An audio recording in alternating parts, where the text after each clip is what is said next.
Hey guys, welcome back to the channel. We've got another project for the Corvette today.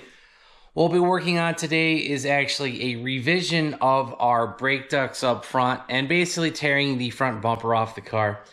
I don't know if we're going to have to take the bumper off, but we might have to for the second half of this video. But for the first part, now when we did this setup initially 2 years ago, there was not a really good aftermarket solution for basically venting a duct through the back of your panel. And the way we have this set up, I'll be honest guys, I'm not exactly happy with it. You guys can see there's stainless steel mesh here. It's kind of wrapped around. It's doing fine right here. On the top, there's a hole right there. And how we're going to improve our design is actually going to be a combination of new fender liners, some new brake ducts, at least the vent part of it, and the existing brake duct that we have. So we're basically going to take our ABS material off of here. We're going to put that on this new fender liner. I picked this up on eBay for like 40 bucks. It wasn't that expensive. Here's the GM part number 1583434. And I think the driver's side will be the same part number. It's like a 373 or 375. And what we're basically going to be doing is cutting a couple slots through here in a vertical pattern. And we will go ahead and put this brake duct in here. So we've got to adapt this kit a little bit to our kit. So yeah, I picked up these fender vents and the template that comes with it from SKG Fabrication. But I've bought a couple parts from this guy in the past. The most recent was he sells some fog light delete plugs because, you know, we deleted our fog lights when we went ahead and did the C7 ZR1 front bumper. So this is like the second and third parts I've bought from the guy, and they came in real quick without any issue. But yeah, and so yeah, this fender vent kit is not designed for any one specific kit. You know, SKG happens to sell just the vent part itself. He does sell his own oil cooler kit, or at least parts of it. But yeah, so, you know, it's not designed around any one kit. And I looked at it and I'm like, I think we can make that work. And to show you what I meant was, look at what happens if we lay this 3D printed part inside of the slot that we cut out. It almost fits exactly perfectly straight. I mean, you know, I had no idea that we're going to be doing a 9.5 by 9.5, and it almost fits in here. This would be acceptable, but guys, like I said, I was never very happy with the initial way we did this. And the other thing is, I've learned my lesson that having this steel mesh grate allows a ton of rocks to get kicked up in here, and they end up in the bottom of the duct. You guys can see a little bit of dirt right there, but I have had to clean these out in the past. And yeah, so that's another reason I wanted to get rid of the stainless steel mesh and go with something with a more OEM look, is the fact it'll allow air to come through it, but it'll also help reduce the amount of rocks that gets kicked up in here. All right, guys, you'll see that we have the new fender liner. We haven't cut it yet, obviously. Kind of a little preview in the corner there. You do have a peek of the vent. And then on the inside, you can see we have our brake ducting mounted. And then on the inside of that, you can see our vent. I kind of have it smushed in here because this is a pretty flexible material. And you guys can see right there, you see that silver outline. That is basically the pen mark where we can go ahead and drill some holes. Well, I'm not going to drill them just yet, but those will be our holes for mounting the vent. Now, with that being said, you guys will see we only have the top two rows. The bottom, unfortunately, I think is a little bit too long, so we may end up just either cutting it or wedging it between the brake duct and the fender liner. I don't think we're going to be able to go ahead and sneak the push pins in here, because I think, as you guys can kind of see on here, they're way down on the pattern. If they were a little bit higher up, maybe we could do that. Maybe we drill our own holes through this material. You know, it wouldn't be that too big of a deal. But yeah, so we'll either wedge it, you know, we'll pinch it between the brake duct and the fender liner, or like I said, we can go ahead and drill the holes. All right, guys, I've gone ahead and used the template like we're supposed to. I drilled out a couple of the holes. Obviously, some of them go into nowhere, so we're not going to drill those out. The ones on the bottom I did mark, but I'm not going to drill them just yet because, like I said, I don't know how this is going to work. Like, you know, because we literally have hardware, you know, half an inch lower than this hole would be right here. So I don't know if it makes sense to, you know, put hardware here, put more hardware here, when all we're trying to do is pinch this thing in here. And I think we'll be able to do that. And then you will see I do have 3 push pins here. 1, 2, 3.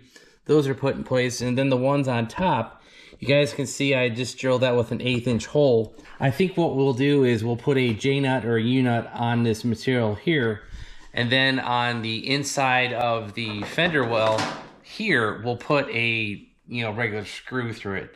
That way we know that it's fully supported at the top and the bottom. But like I said, I think this bottom, because literally it's right below where the hardware is going to be, where we're going to tighten this down, I just don't think it's needed. So to go ahead and get these installed, we actually picked up a new tool. I've actually been waiting for this for a couple weeks, because I think I got these fender vents for Black Friday a few weeks ago. But yeah, and what that is a new oscillating tool from Milwaukee. It's an M18. Part number is 2626-21.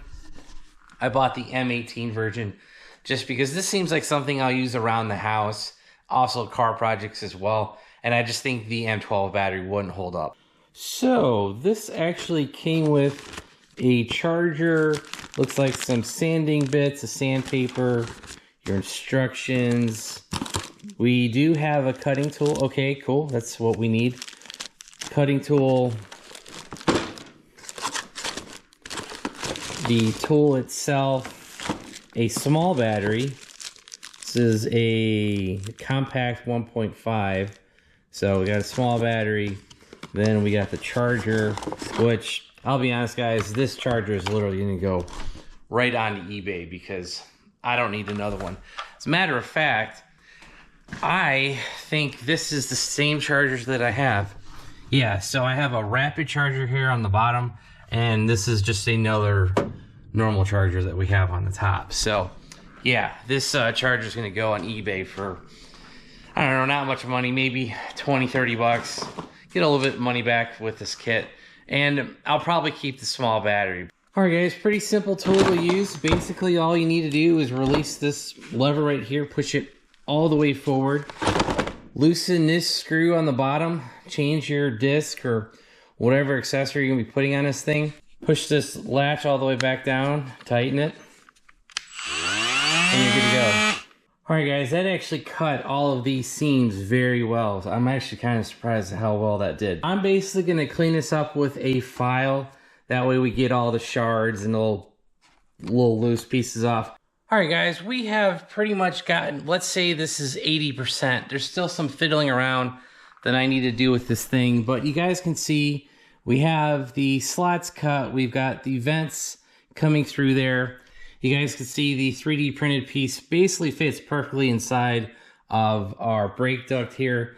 Kind of like I said earlier, I think we may have to cut the bottom, and I'm pretty sure that's what we're going to end up doing. And I say that because you guys can kind of see that there is a gap here, and there's a gap down at the bottom, basically, like the material is all kind of scrunched up. And another thing that I just did, I replaced this little piece of plastic trim that was sitting right here.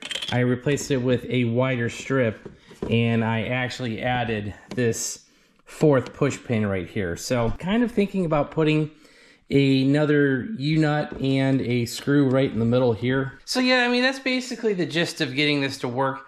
Obviously, my project will be a little bit different than yours because you may not have brake ducts that you've made yourself. You may have some kit that you've bought and you're just trying to add a vent in the back. So like I said, you just kind of leave the template right here. You guys can see that. Mark it out, cut it out, and then basically put all your attachment pieces in here, so screw it down. All right, guys, the last part of today's video is basically going to be a appearance mod. What that will be is basically filling in the grill part underneath the tow hook. You guys can see the Z06, the C7 Z06 additional cooler, the auxiliary cooler. We're basically filling that in with a grill.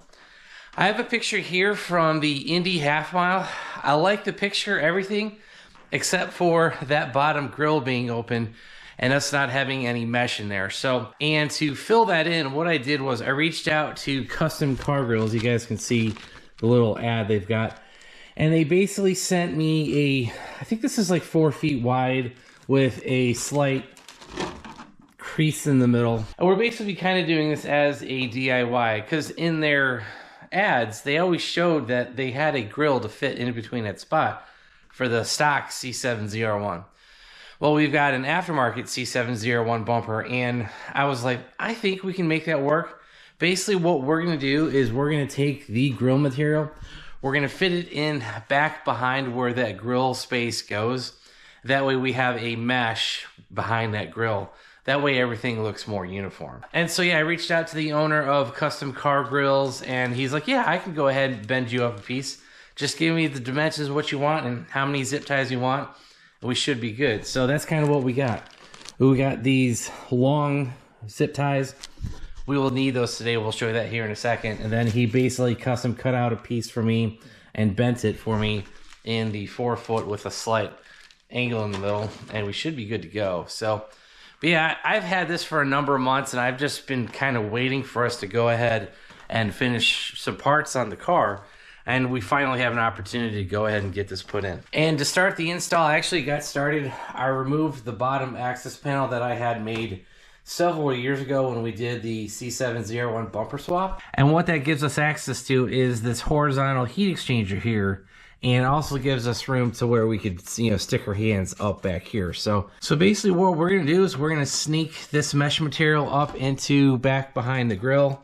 We'll measure out what we need, and then we're gonna just have to trim it. And yeah, this is gonna be basically a DIY because this doesn't really follow the stock ZR1 bumper. It follows the aftermarket ZR1 bumper, and they don't have an application for that. So, and we're gonna have to do that because this piece looks like it's like 5 or 6 inches in height. We really only need probably like 3 or 4 inches in height, and then also this tapers down over here on both sides. So, you know, it tapers down there, tapers down there.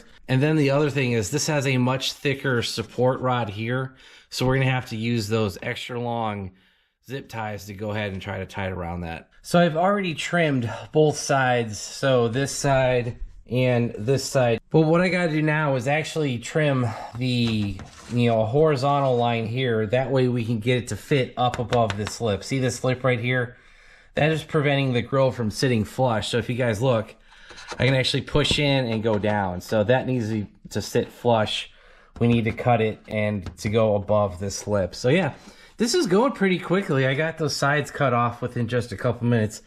Just use some painter's tape to mark where we want our vertical line here. And we should get this pushed up above the lip, and we should be good to go. I just finished shortening up the height of the mesh. You guys can see it's sitting in here almost perfectly. I do have it pushed up against the vertical support bars right here, and yeah, that's pretty much all that we're looking for. Now we just got to go ahead and get some zip ties, tie this thing into place. And I think what we're going to do is actually use the main vertical support bars, and then there's some stuff back behind both grills that I think I can tie it to get this thing straight and tight. All right guys, you can see we have the upper grill. Now we have the lower grill. This has been fully installed. You guys can barely see it, and that's kind of the point. I wanted this to be kind of a hidden install, and basically all you do to attach these is you run the super narrow zip tie around the main support, and that basically blends in. I mean, you guys can see there's one right there. There's one over here, right here on the grill. So we basically pushed the, you know, grill up behind the main support, then we zip tied it to the top and bottom of each support. So there's 8 zip ties all together holding this to the front, and we should be good to go. And the other thing I wanted to show, this isn't going to interfere with our ducts that are back here. You guys can see my duct that's for our radiator. This isn't going to interfere with that at all, because actually we cut this a little bit short, and the ducting, which you guys can see right here and through up here, barely touches the back of this grill. So we should be perfect, and like I said, we didn't interfere with anything there. The one thing we will have to trim for is going to be this steel support rod. We have to put this basically back into place right here, and if you guys can see through the hole, there's a couple grill sections right there. So we'll just cut that out. We'll get this steel reinforcement support rod back in place, and that will help support and hold up the bottom of our bumper. We've officially finished up this lower mesh grill install. You guys can see the lower panel, that is back in place. Everything's tight and good to go. We knocked this out in maybe about an hour. It didn't take super long. So yeah, overall, I'm pretty happy with the results. The lower grill now matches the upper grill over here. And as you guys can see with the light, it also matches the C7 ZR1 fender vents as well. And so yeah, that knocks out the grill project as well as one of the fender vent projects. We're gonna have to do the driver's side. We're gonna have to wait because unfortunately, the new driver's side fender liner I have is actually up in the attic, which is above the Corvette. And to get the Corvette out of here, I need to get the drivetrain at least situated. And I basically need to put a board or a piece of metal between the torque tubes so that that transmission and everything doesn't fall down. And then we could get the car off the lift, pushed back, and go get that. Well guys, that's for future me to worry about, and it's pretty low priority because I do have some good news. The Haltech ECU from Tuned by Sean has shipped, and the plug and play harness. So that should be here, I don't know, next week or so. And that will probably be the next video update, is actually installing the final Haltech solution, everything. And I still need to work on the input sensors. I haven't quite figured that out. And what I'm talking about, we've talked about this in the past, the fuel pressure sensor, the coolant temp pressure sensor that goes to the cylinder head, E85 sensor, as well as the output for our fuel pumps. Those are pretty much the three or four things, is fuel, coolant pressure sensor. Yeah, that's about it. So there's a couple things we still need to figure out. And yeah, so if you guys want to see the Haltech install video, hopefully that's next. I think it should be. Hit that subscribe button, turn on your bell notifications. If you guys want to help support the channel, check out all the links down below. So we'll drop you some links over to the fender vents. So that was SKG Fabrication as well as custom car grills. Like I said earlier in the video, I pretty much just reached out to the owner. He agreed to cut me out a custom piece, shipped it here, and it got here without issue. And that install is complete. So yeah, check all that out. Also, check out our website, BonecrrusherSS.com. We have plenty of UC6 Corvette parts on there. We got merch, stickers, t-shirts, hats. Yeah, we got all kinds of stuff. Check all that on the website, and that's going to be it. Thanks, guys. Have a great one.